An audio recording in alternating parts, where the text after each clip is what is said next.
നമസ്കാരം. സമഗ്രയിലേക്ക് സ്വാഗതം.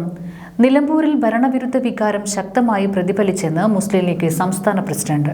നിലമ്പൂരിൽ ഭരണവിരുദ്ധ വികാരം ശക്തമായി പ്രതിഫലിച്ചെന്നും UDFന്റെ ഒറ്റക്കെട്ടായ വിജയമാണ് ഇതെന്നും ജനകീയ വിഷയങ്ങൾ മാത്രമാണ് നിലമ്പൂരിൽ UDF ചർച്ച ചെയ്തതെന്നും മുസ്ലിം ലീഗ് സംസ്ഥാന പ്രസിഡന്റ് സയ്യിദ് സാദിഖ് അലി ശിഹാബ് തങ്ങൾ പറഞ്ഞു. നിലമ്പൂരിലെ വിജയം പ്രതീക്ഷിച്ച വിജയം തന്നെയാണ് നിലമ്പൂരിൽ ഉണ്ടായിട്ടുള്ളത്.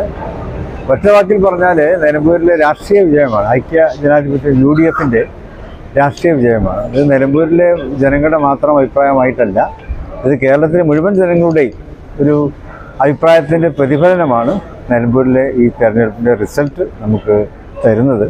കാരണം ഒരു ഭരണവിരുദ്ധ വികാരം എല്ലായിടത്തും ഉണ്ട്, നിലമ്പൂർ മാത്രം കേരളത്തിൽ ഒന്നടക്കമുണ്ട്.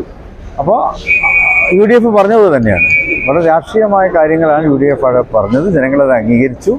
അതിൻ്റെ വിജയമാണ് ഇപ്പോൾ നമുക്കവിടെ കാണുവാൻ കഴിയുന്നത്. ഇവിടുത്തെ വികസന മുരടിപ്പ്, അതുപോലെ തന്നെ ജനജീവിതത്തിൽ ജനങ്ങൾക്ക് സുരക്ഷ നൽകുന്നതിൽ വന്നിട്ടുള്ള വൻ വീഴ്ചകൾ, ഇതൊക്കെ തന്നെ അവിടെ പ്രതിഫലിച്ചിട്ടുണ്ട്. സുരക്ഷാ വീഴ്ച കേരളീയ സമൂഹത്തിൽ അങ്ങനെയാണല്ലോ, എല്ലായിടത്തും അക്രമവും അരാജകത്വവും ഒക്കെ നടമാടുന്നു. അപ്പോൾ അതിനെതിരൊക്കെയുള്ള ഒരു വിധേയത്തായിട്ടാണ് ഇത് കാണുന്നത്.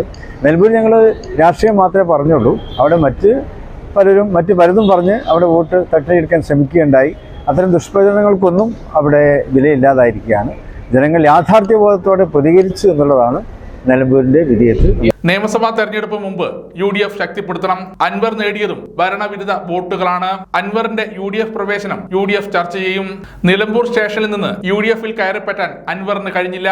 ഇനിയും സ്റ്റേഷനുകൾ ഉണ്ടല്ലോ. വെൽഫെയർ പാർട്ടിയുടെ പിന്തുണയുമായി ബന്ധപ്പെട്ട വിവാദങ്ങൾ ഒന്നും തന്നെ തെരഞ്ഞെടുപ്പിൽ പ്രതിഫലിച്ചില്ലെന്നും അദ്ദേഹം പറഞ്ഞു. സമഗ്ര ന്യൂസ്.